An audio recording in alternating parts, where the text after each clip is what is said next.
Welcome to the Slop Farm. Enjoy the video. You start by preparing the hardware and state.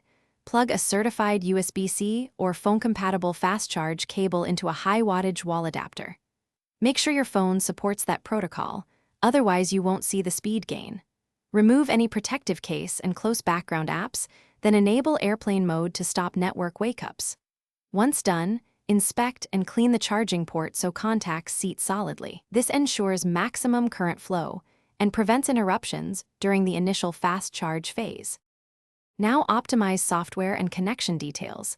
Enable the phone's fast charge mode or adaptive charging so firmware permits higher current.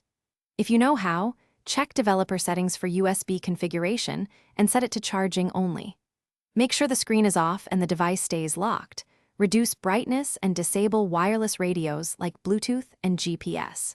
Use a short, high-quality cable under 1 meter to cut voltage drop. Avoid hubs or multi-port strips that may limit amperage. Direct wall connect. Finish by letting the fast phase bring your battery to about 50 to 80%. After that, the phone reduces current to protect battery life, so expect slower topping.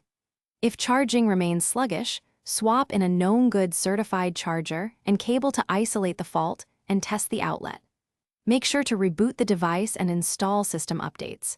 Corrupted software can limit charging. If problems persist, check battery health. Degraded cells or damaged charging circuitry require professional service or replacement. Thanks for watching. Consider subscribing if we helped you today.